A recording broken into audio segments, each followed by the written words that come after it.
Hey everyone, welcome to Mental Health Matters. It is Saturday night. Well, if you're not watching the replay, it's Saturday night when you're watching this for the first time. So, anyway, hi, for those of you if it's your first time here, my name is Brooke Cheney. I'm the owner instructor here at a great start shooting school. I've been coming online every Saturday night, or at least most of them, since 2018, talking about suicide prevention because as a gun owner, 2 out of every 3 gun deaths you hear about are suicides. And if we're really looking to save lives, we need to talk about mental health. Now, here's the cool thing about that. When we start talking about mental health, not only can we save or help save or throw someone a rope who needs help for those who happen to own firearms and commit suicide, but also those who do it in other ways.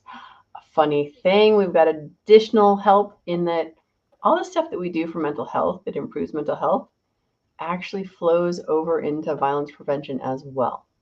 So there's lots of reason that mental health matters. And tonight we're going to talk about how suicide affects all of us. Some of it affects directly. Special guest I have for you tonight has been affected multiple times with friends that he knows. And all of us know someone.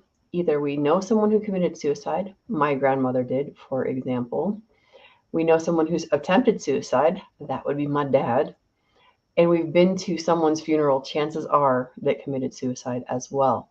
So tonight, we are going to talk about the impact of suicide on ourselves, how we can help others, and a little bit more like that. So, would you like to know who I've got sitting in my back room? Well, it is none other than the American Hillbilly. Hi, everybody. It's American Hillbilly. Good to be here, Brooke.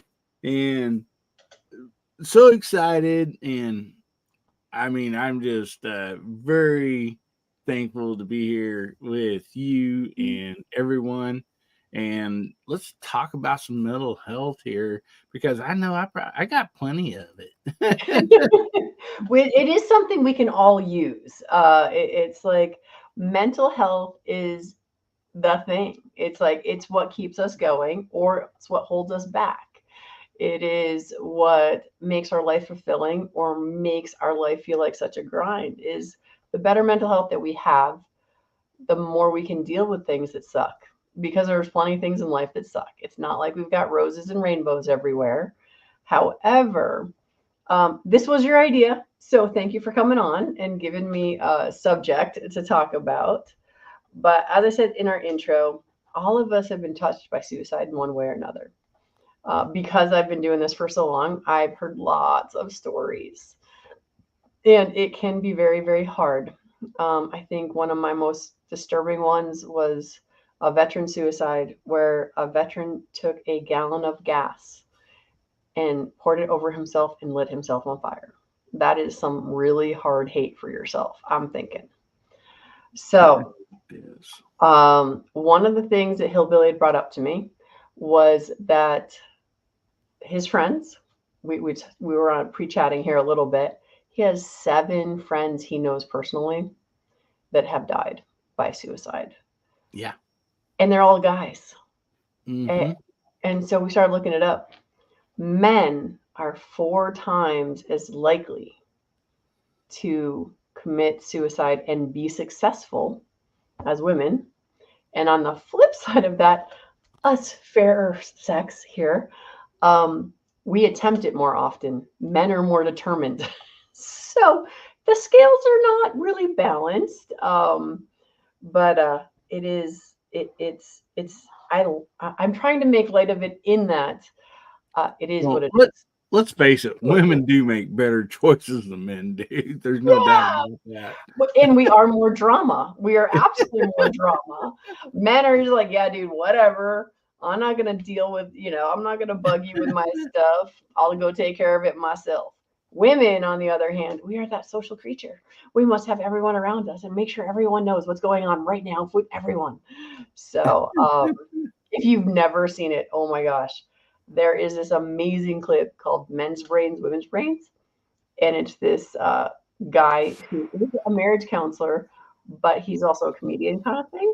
And up on stage, he's literally got a little mannequin head of a man and a little mannequin head of a woman, and he talks about the differences. Absolutely hysterical. After I saw it, it really did make an improvement in my marriage because he talks about how you men have the nothing box. Yeah, that's And why go that's ahead. why two guys can go out on a boat and go fishing for several hours and not say anything to each other than you get a bite yet, every now and then. I mean, they can just sit there, relax, think of hardly nothing, and yeah, and I don't know if that fishing trip would be the same with two women as it would with No, two men. no, we would have solved the problems of the world and how to raise children properly and feed everyone. Yes, no, and in the skit, he actually does talk about going fishing. He's like, this is the nothing box that men have Mhm. is the reason they can just sit there and do the same thing over and over again. And prior to seeing this skit, when my husband would tell me that he was thinking about nothing, I'm like, I don't understand. What? Yeah, That's not possible. I there's couldn't literally believe it was nothing. a Yeah. thing. So Yeah, yeah. we're not very complicated. No, no. And I love y'all for that. I do. I'm like, I am jealous of the nothing box without a doubt. Maybe if I think of it, I'll put the link in the description for this when we get this up and running. So, um, yeah. So Hillbilly reached out to me a couple weeks ago, or just to want to talk about this because having been personally affected so much. I mean, 7 is a large number, man. And Yeah. over how much time was that? I mean, I Oh know you had a man. spring chicken, but you're not that old either. Yeah, I would say, man, that was probably in a period of like 10 years. So, 7 different friends in a period of like a 10, 11-year stretch is a lot. And it's way too many funerals to have to visit for young people. And we're talking, these people were in the age range of maybe early 20s to mid 30s, maybe a little past the 30s. And one statistic that I did look up, with the ones that you're talking about there between men and women, was that the men that are divorced, there's a nine times more likely with a divorced person with kids to commit suicide. And so each one of these men that I knew that were friends of mine, they were different backgrounds and everything. There was two of them that actually owned their own business, successful, um, and you know a few of different races of people. So like it wasn't just all classified like, hey, it's just hillbillies here and those are mountains. It was people that moved into here, in different backgrounds and stuff like that. But one thing that they all had in common was they were married and they had kids and they were divorced. And that was the one thing that really shocked me um, in that situation was that was the three things that they all had in common. Yeah, and it's like we were talking offline, but it's just back in the 70s, my dad got, well, yeah, late 70s, my dad got divorced. And my stepmom took him through the ringer for sure. And Mm-hmm. divorce is one of those things where it's just like, it's hard. It's super, Oh yeah. super hard. And it takes two to tango. And the worst thing that I think that I see in divorce is how horrible the adults are in the Mhm. relationship regarding the children. Because I was very blessed because my mom and dad got divorced when I was 3, and my mom and dad became best friends once they got divorced. They just couldn't live being married. Yeah. But then when my brother's mom came along, when they got divorced, my dad and my stepmom became horrible people and really tried to hurt each other without realizing A, they're hurting each other, but more importantly, they're hurting me and my brother by this pulling apart of, well, you want to spend time with me? No, you can't go with me. And it's like, unless the person is abusive, I don't understand why every divorce wouldn't just be joint custody. Like if there's an alcoholic or a drug addict or something along those lines, I get it. Mm-hmm. But it's just, it's our society lets people pull each other apart. And, there's always two sides. Well, no, there's three sides to every story. There's what's happened, there's what you think happened, and there's what I think happened. The truth, yeah. So it's like, and yeah, divorce is brutal, or it can be brutal. It can Mm-hmm. be okay. But Well, when I sit back and think about this in my situation of losing these 7 friends, um, statistics, now that I look back at it, were stacked very high against me because I also was divorced. Um, I think I think one thing that hopefully took me out of those statistics of what happened to some of my friends was I was fortunate enough to have custody of my 3 daughters. And yeah, 3 daughters. And yeah, they were at a young age. I believe 3, 6, and or 3, 7, and 8. And anyway, so um that, as anybody knows, that kept my mind constantly busy. It's tough for every single parent. us girls are a handful. One is enough. Three, that's for a single dad, that's pretty rough right there. But well, and I mean, and this is just it, is none of us know what's going to push somebody else over the edge.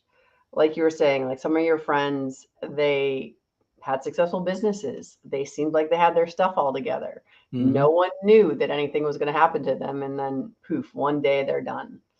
Yeah. And I have to say, I think this is the most common question that I get is, how do I know? How can I tell?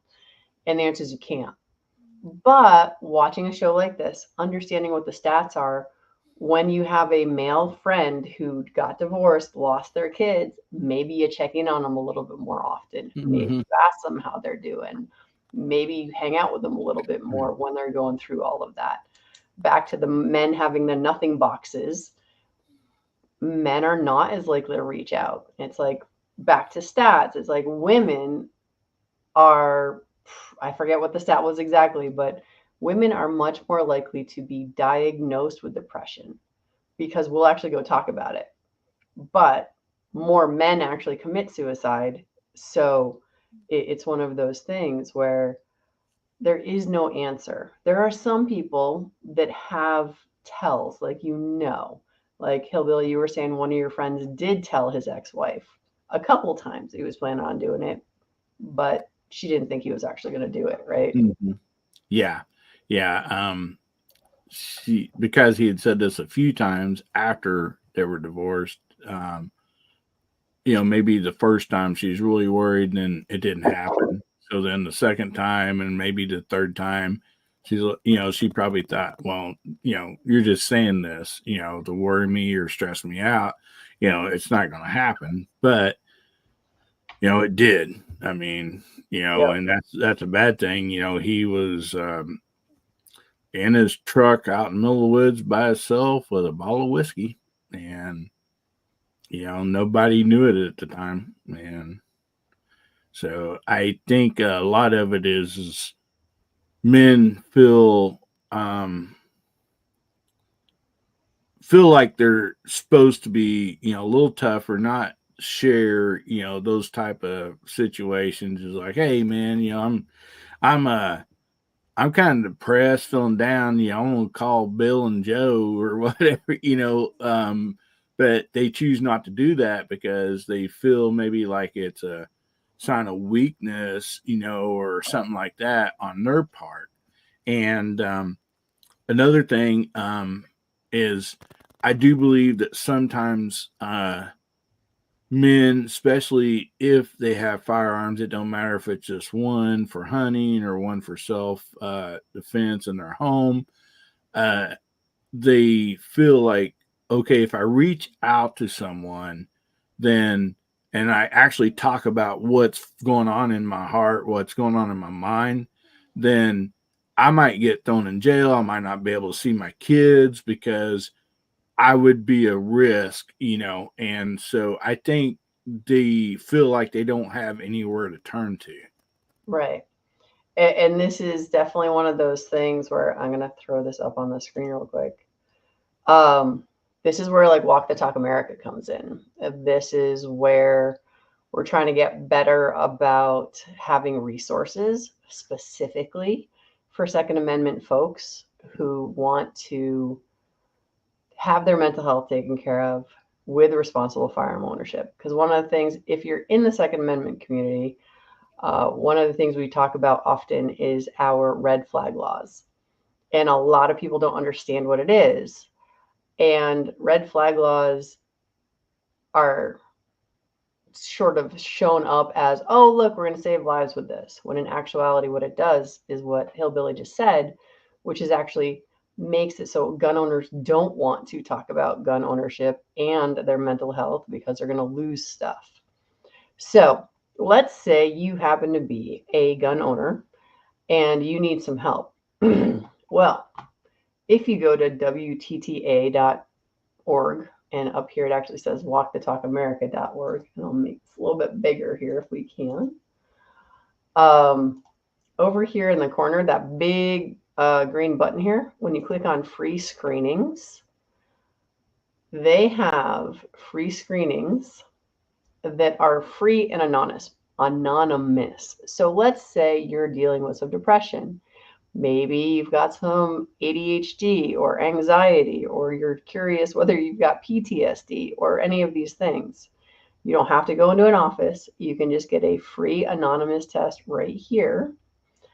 And let's go. So when you go into depression test, you answer the questions. And when you get to the end of the questions, you then get your results.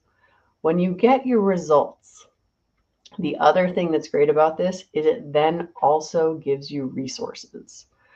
So on this podcast, we always talk about resources like 988 and 211 and that sort of thing. But here it gives you specific resources based on which test you actually took. So that is something that can help you as far as that goes. Red flag laws, again, well-intentioned people wanting to help people survive through depression. But the problem with our red flag laws is that if I say I'm depressed, the red flag law comes and takes my guns away. Well, I can tell you I have a different plan because I'm a girl. But the challenge with the red flag laws is what it should be is if I'm depressed and I'm suicidal, they need to come take me. They need to come and help me get the help that I need. Taking guns out of my house when you still leave the gasoline, like I told you the story at the beginning, where I still have knives, where I still have medicines in my cabinet, all sorts of ways. You know how when we're taught how to clean, you make sure you never mix bleach and ammonia. They don't come take the bleach and ammonia out of our homes. So these are the problems with stuff like the red flag laws is A, stops us, gun owners in general, from talking about mental health, but B, it doesn't actually save any lives because the person who's suicidal is who needs help, not a gun taken away. Now, do people want to store their guns safely? Of course.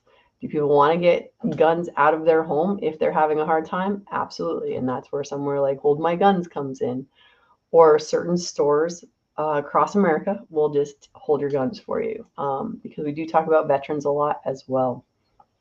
So, Mr. HillyBilly, come back on. I'm like, he's muted though, because for those of you who have never watched American HillyBilly's thing, because his comes on at the top of the hour after this show. We call it a hillbilly when you come on screen and you're still muted. Still So muted. Yeah. Yeah. I yeah, started so I selling have my to. shows out muted before. No doubt about that. But so I mean, does that help as far as like what to do? It's like at least Walk the Talk America is a thing. The laws vary by state. They can even vary by county. What Hmm. a counselor would do if you call them, whether you call the 988 number or the 211 number, they may or may not know whether or not you have guns in your home. You may not volunteer that information.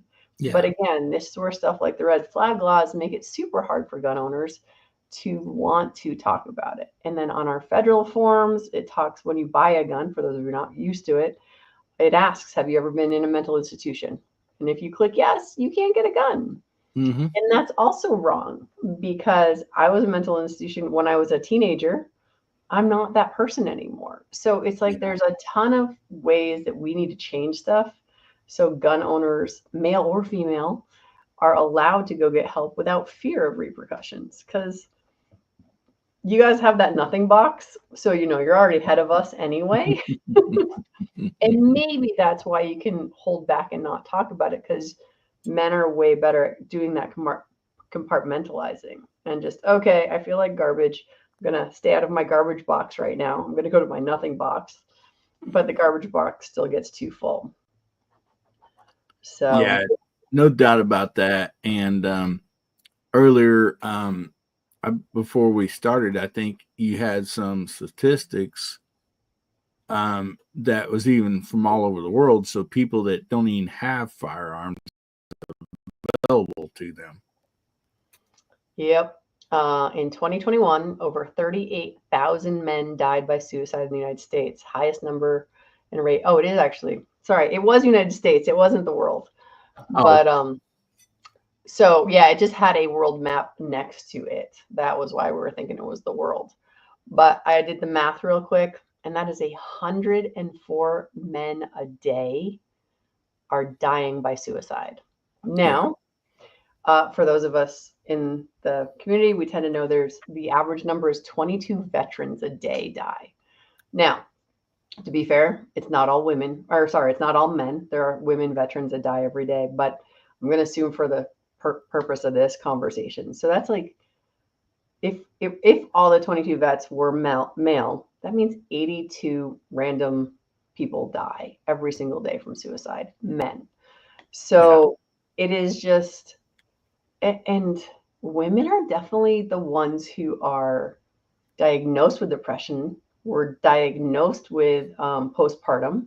We're, we have the ability to talk and get diagnosed and get help.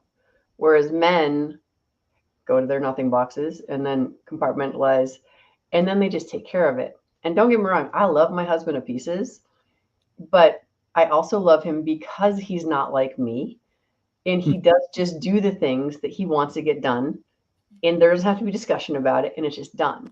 So it's like men versus women, there's advantages to this and disadvantages to this. So it's like because women want to go blah blah blah blah blah and men are just like, this sucks, I'm going to take care of it, and they take care of it. Yeah. And you lose people because you men are the men. So, Hillbilly, as a man, what are some of the things? I know that you think that because you got your girls is one of the reasons why you did not end up being a divorced man who committed suicide. What else do you think helped you? Or do you think the kids were like the key and nothing else would have mattered? No, I think the kids were a big part of that, but also I'm very fortunate to have a lot of close family and friends, and then my relationship with the Lord and church and stuff like that. That gave me a lot more um, outlets to basically visit with people and you know I think that if we can reach out to friends, but also I do know friends from church or certain little, sometimes there's men groups that churches have, and I know we had one that was just a campfire deal, and so like, there's, once a month we met, that big campfire, sat around and visited, it was, outside of the church building, and stuff like that. And so, You can light a fire uh, in the church. I'm surprised. Yeah. yeah. And so, sometimes there's places that you can insert yourself, be involved, and kind of get your mind off of, yourself and what's going on with you. But then also you can talk about things like that. And you might even just be in a group like that and not say nothing, but somebody else will be saying something like, hey, man, I'm going through this or that.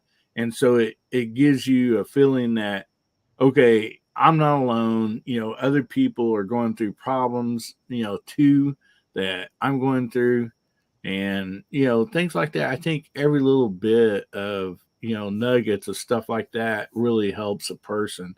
And especially men, because most usually, when guys are together, a lot of times it's, talking about maybe a sports team or, this and that, and not so much, emotions or feelings, And so, yeah, I think that that's a big part of it. And we do, I know, and there's literally statistics out there from men in general, to maybe what our parents or grandparents went through. As far as now, um, men are not always the person that brings in the most money to, the home, as far as support or this and that. And so I think for some reason, it makes some men have less self-worth, on situations like that. And then that adds on to some of the depression and not feeling like, hey, I'm worth something. And but that's wrong. I mean, every person is worth something, because God don't make junk, that's for sure. Yeah. Well, I mean, and so here's the religion thing, right? Is that it's definitely, as far as mental health goes, it has been proven. And I actually talked about it like 2 weeks ago or so. And it was like people who have faith are happier and more content than people who don't have any faith. Now, that being said, we talked earlier about your friend who did death by cop Mm-hmm. because of their faith, because they Yeah. didn't want to go straight to hell, because their belief system was suicide was a mortal sin, and therefore they couldn't do it, but they didn't want to live anymore. Yeah. And and so when we're talking about suicide by cop, it's just like, okay, now we've taken our burden and then put it on someone else. Yeah. And And that's a terrible thing. it's one of those things where it's just like, okay, so now we got survivor's guilt from the first person we're talking about, when we're saying how that he did tell his ex that he was going to do it, but she didn't believe it. So I'm willing to bet, no matter who she is or how much she loved or didn't like him after the divorce, she's got some survivor's guilt because she didn't do anything. Mm-hmm. Then there's the people who, the other ones you're talking about, where it's just like they're successful, nobody knew. And at that funeral, I'm willing to bet, because I've been to enough of these, the people like, why didn't they reach out to me? I don't understand. And it's just like survivor's guilt. That's what makes Mm-hmm. people ask those questions. And it's just like, here's the thing about suicide that maybe I don't talk about enough on my show, is that if you're depressed, if you want to take your own life, understand the impact that you are leaving behind. We're talking about 7 people, 7 dads that HillyBilly knows, Mm-hmm. and all those kids don't understand how their dad could leave them. Yeah. All those friends, all those family don't understand. And like I said, I know it's hard because I was there. It's like I understand thinking or believing that you are not worth the air you're breathing. You don't want to reach out to anybody because you don't want to be a burden. I mean, that's the other thing about, you're talking about self-worth for guys. And when you're suicidal, or at least when I was suicidal, and the people I've talked to, It's like you don't feel like you're worth anything. It doesn't have anything to do with whether you're making money or not. That's just one Mm-hmm. more thing that you can put like a check mark next to. But it's the most selfish thing anyone can do. Yeah, And I don't definitely. berate people enough for it because I'm like, if you're feeling suicidal, yes, I'm going to say don't do it because whatever it is you're going through, there are people that you're going to impact by doing the things that you're doing. Yeah, no doubt about that. And like I said, the one that's death by cop, um, those, there was two police officers at the scene and at their house, and you know, there's a pretty good chance that those police officers had family, had kids, and all that, and that's something that they have to live with, and also bring, you know, there's a good possibility they're going to bring home with them, their, you know, their feelings of guilt and stuff like that. Yeah. And I mean, we're talking about divorced men because that happens to be your sample section of who Mm-hmm. you have, right? Yeah. The other group, besides veterans, that are at crazy high risk are our first responders, our EMTs, our police officers, Yeah. right? So it's just like back to what is that role? As a police officer, as a dad, as a husband, you are a caretaker. You help people, and that's what you do, and that is your job. And it's just like, because your job is to help and support your family, then back to the feeling of, well, I can't ask for help because I'm supposed to be taking care of them. Mm-hmm. So I'll give you a girl's advantage is that going to the women's church group, we do talk about other things. But the most important thing I think I've ever talked about in a women's help group is just in fellowship is like you have to fill your cup up first. Just like for those of you who ever flown, they always say, take the mask, put it on your face, then help the person next to you. And when we are caregivers, whether it's a mom, a dad, an EMT, a police, firefighter, any of these things, it's like you have to take care of you first. And somewhere in America, maybe it is the world, it's like if we're supposed to be strong and resilient and take care of others, well, then obviously we can take care of ourselves. And how do we help people understand that no, everybody's got everyone needs someone else to help them from time to time. Yeah. And I believe one thing that might hopefully help somebody is when you're having problems and stuff and your mind, um, I think you could probably agree to this. Your mind's on yourself a lot all the time, and by helping somebody in any way possible, that gets your mind off yourself, off of the situation, and that gives you a mental break, and that helps heal. It honestly does. Oh yeah, if you're feeling like garbage, go to the soup kitchen and volunteer a couple hours. Mm-hmm. It's or even clean out your basement or something and go give to Goodwill. Because I believe 100% what you just said. Because I was thinking about that. I was sick with bronchitis a couple weeks ago, and I was feeling sorry for myself. I'm not gonna lie, but I realized I was feeling alone and separated, and I just wanted to. I wanted to. I just was sad, and so I picked up the phone and I called people. And none of my friends that I called knew that I was sad. They were happy to hear from me. I said, "Hey, I'm just checking in. Haven't seen you in a while. Just want to let you know you're appreciated." And I really believe in that fake it till you make it thing, where from time to time, the worse you feel, the more important it is for you to reach out. And this is the thing where people, like I said, when it's too late and we're already at the funeral of someone who committed suicide, it is, why didn't they reach out? I'm like, no, why didn't you reach out? When was the last time you asked them how they're doing? When did you check in on them? Now, the survivor's guilt sucks, but we can't stop everyone. Like Hilby was talking about successful people, had their own businesses, had their kids to live for, all of that, and no one saw any signs. The thing that I think about all the time is we've got the cheerleader, the football captain, the people that look like they have all their stuff together. So success does not equal happiness. And yet in America, it seems as though we think that, well, if they've got all these things, then of course they're happy. Oh, well, they're well off and they've got money. I can tell you from going to private school, money does not make you happier. It just exaggerates what you already are. We're going to Tony Robbins next week. I'm all excited.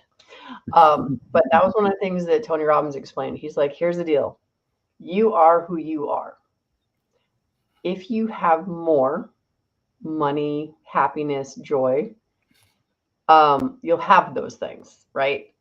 But all it does is magnify who you already are. So in the Bible, there's the lady with two mites, which is like two pennies, basically, right? Where it's like her gift was the greatest because she had to give up so much to make that offering, versus the rich men who had tons of money just would put gold in, and God's like, the two mites are more important than the piles of gold because the piles of gold don't matter to you.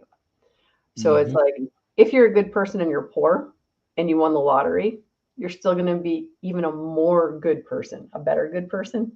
Grandma's rolling over in her grave on my grammar. But anyway, but if you are a miserable, cranky cuss and you're poor and you get more money and you think more money is going to make you happier, nope, you're just going to be a crankier cuss when you are well endowed with fire with resources. And this Mm-hmm. is the thing, is like, money does not make people happier. You are either happy or you are not. And it's just, yeah, decide to be happy now because you can, not because you need to wait for something. Yeah, and I'd like to add something onto that because I remember a story. Somebody saying, "Well, money's the root to all evil," and it's I like know the love of money, but go love ahead. of money. It's like so and so. It's like, well, he hit the lottery. What'd he do? He went to Vegas. He bought a brand new, way expensive car. Went to Vegas, blew all his money. Blah blah blah, and just uh, really did not do the right stuff. Well, that was that person. He just didn't have the money to go do that before. He actually had the money to do it now, and that was his choice. But then you can also take finances and you can change people's life for the better all around you and everything. So, you know, um, having money is not a necessary, bad, evil thing. It's just what you decide to do with it. And that's like where you're talking, to roll back in with that is it's your heart, the type of person you are. And, Yeah. yeah.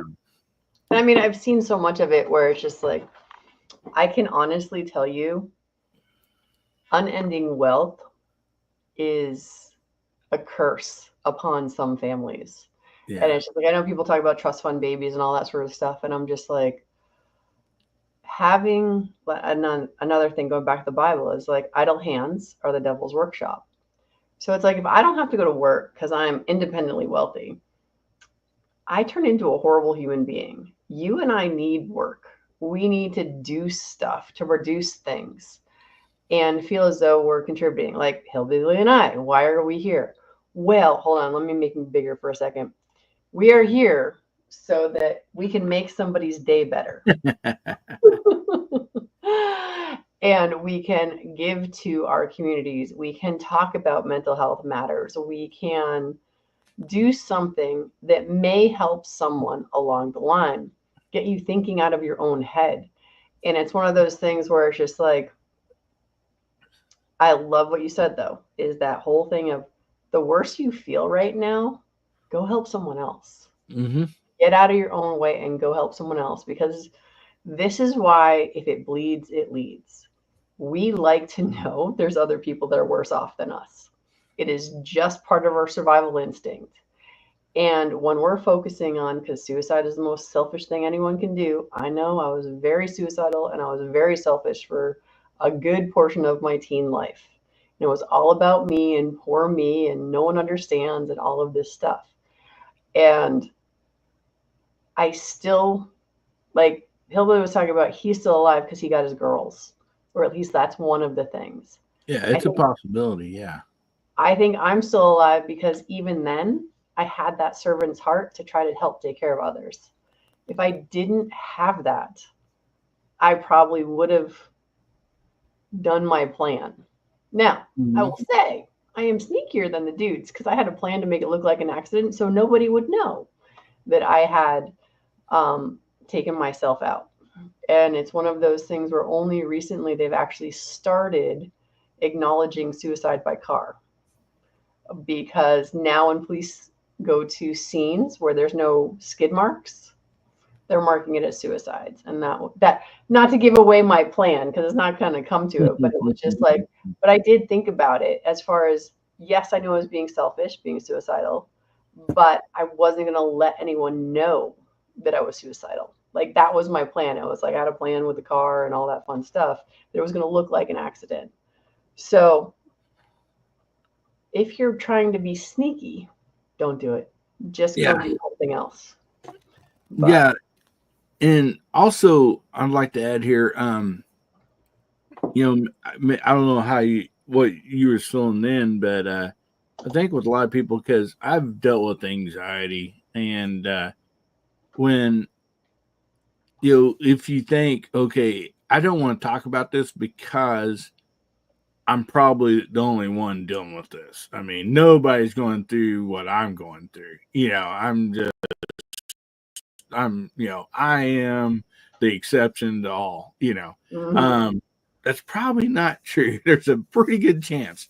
So when you do hear that other people are going through the same thing that you're going through, it makes you not feel like so solitude and alone, because you're like, oh, other people are actually going through what I'm going through, and they're making it, they're surviving. So, you know, I want to be a survivor. I need to figure out, what steps I need to take to get through this. And I believe that goes hand in hand with people that are thinking about suicide, to know that, okay, there's other people out there, like for you, for instance, you shared your story.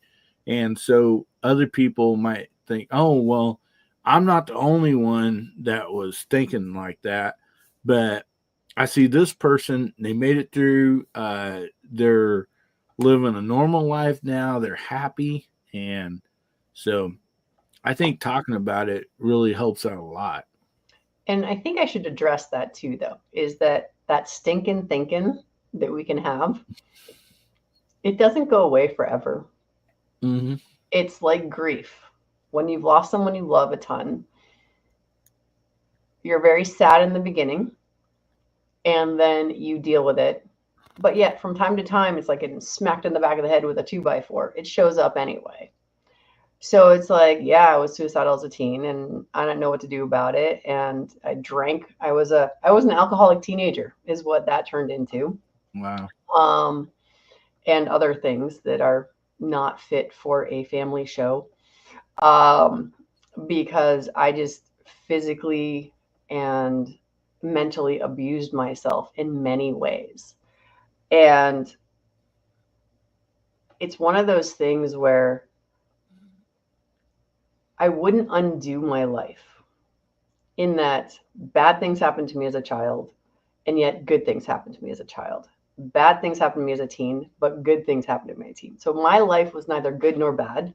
It was, if I told you one part of it, it sounds like a beautiful fairy tale.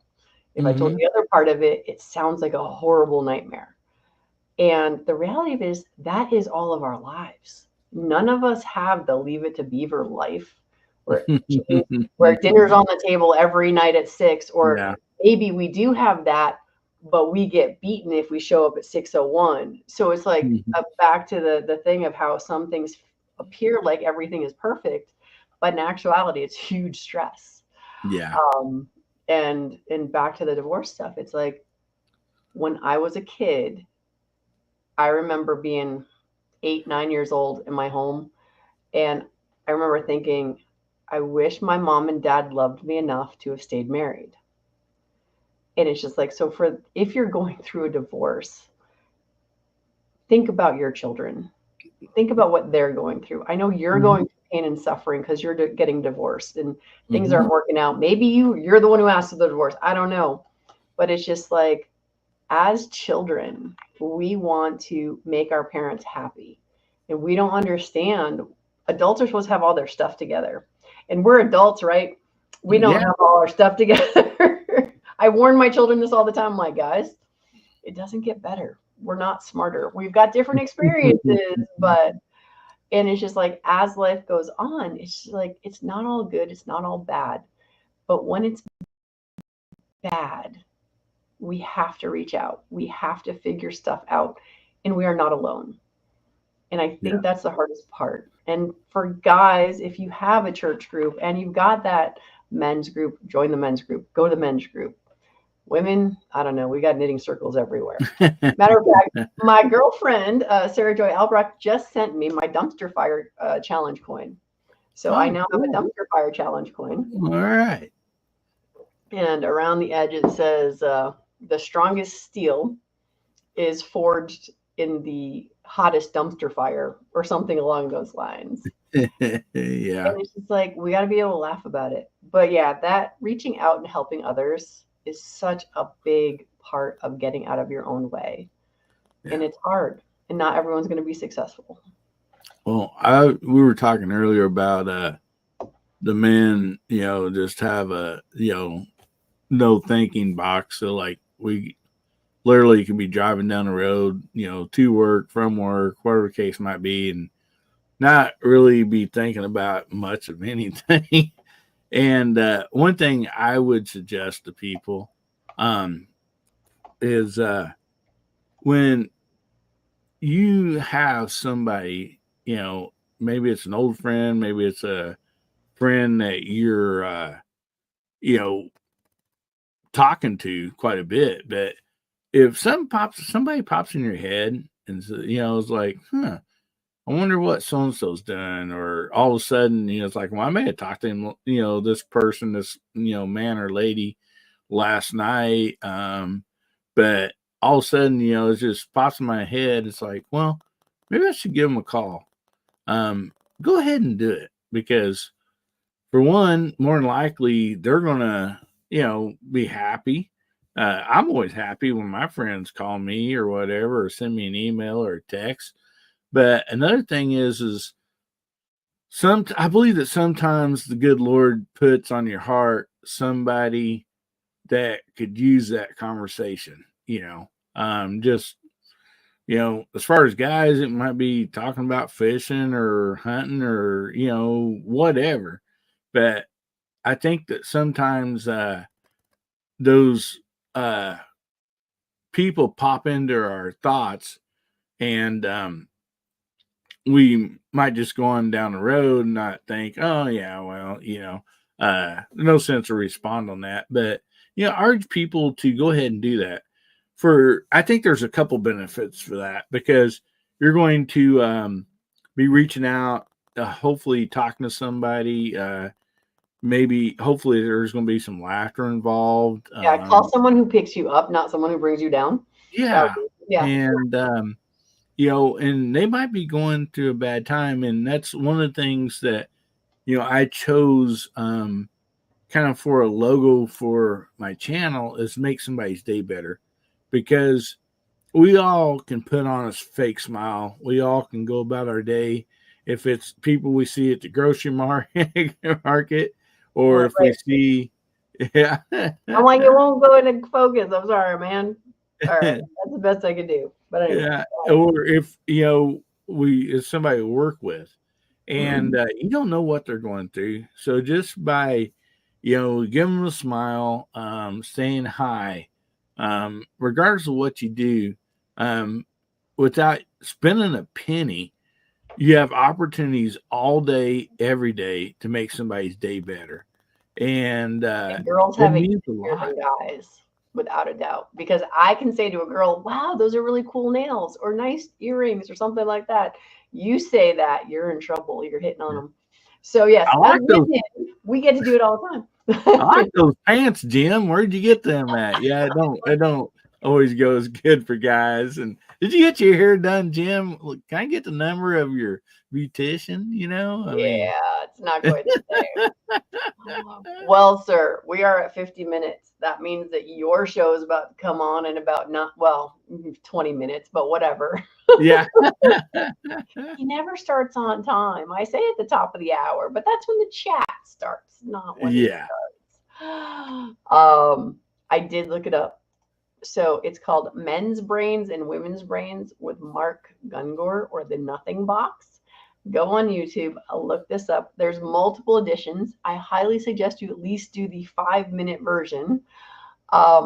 Because A, if you are married and you didn't know about your man's nothing box and you're like I was, where I was like, you can't be thinking of nothing, it will make your marriage better. But I also think in general, it'll make relationships better between men and women, because we really are different creatures. Hmm. Um, there we have crossovers from time to time, but the reality of it is like there's a reason why women do women things. There's a reason why guys do guys things. Don't get me wrong. I've been riding dirt bikes since I was a kid. There's not hard and Yeah. fast, but when it comes to communication, this can be very helpful. So with that, I'm looking at my notes because we read lots of notes before we got on here. So, divorced men, you got any friends, family just freshly divorced, lost their kids? Take care of them. Successful people, don't assume that they are happy. What else? I don't know. What else, Hillbilly? Those are like the top two.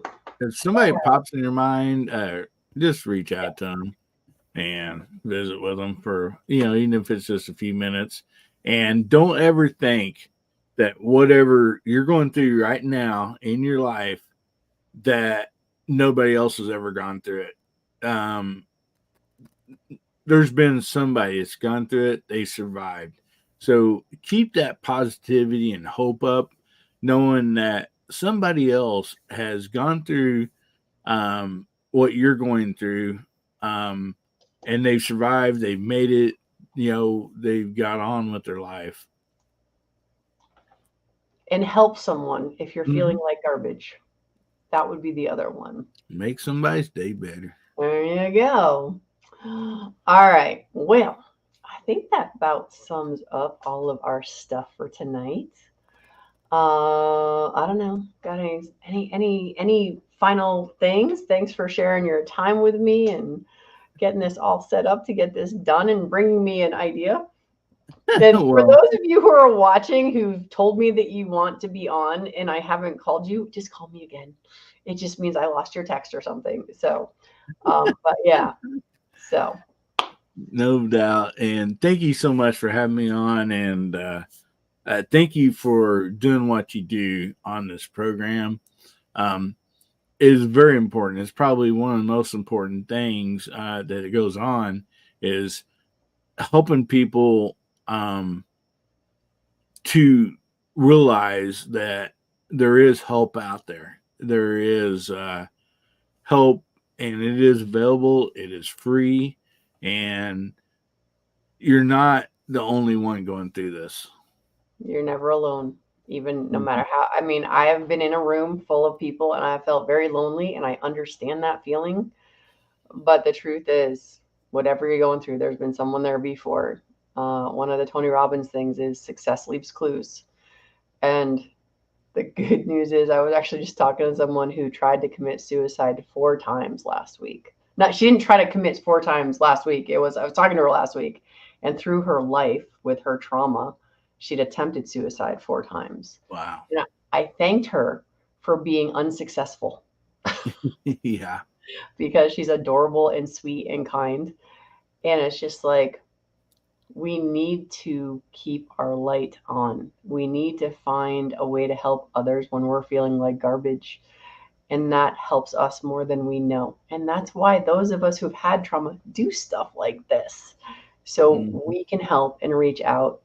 And it really is the way. Every time I say it is the way, all I can think of is Star Wars. But all right. Well, y'all have a lovely Saturday night. Go hop on Hillbilly's channel. Yeah, hopefully we'll see you guys over there in Guns Bearing Therapy here in just a little bit. And yeah, Guns, Beer, and Therapy. If you haven't been there, just go on YouTube, look up Guns, Beer, and Therapy. You will find it and you will see the logo. Is it this still? Oh, wait, hold on. I got to go big now. Hold on. Is this the logo? The Hey, guy? Oh, no, you had to yeah, change it because that's got the gun on it. yeah. So, But all right. yeah, if you just type in Guns Bearing Therapy, it'll take you there. It'll come up. And And he's got a we whole just like to have a panel of good folks time with and without masks, depending on the day. So yeah, the and Halloween for those of you who want, if you're like you're watching the replay of this one, go to Guns, Beer, and Therapy, and then go look at the Halloween one because that was some good costumes, I thought. But, all right, everybody, thank you so much for popping in, DJ. I am sure you're over there chatting in the stuff, and thank you for all your help always. And DJ's awesome. DJ is awesome. He helps out all the time. So, all right, everybody. Good night. See you later. Have fun We'll over at see Guns, ya. Beer,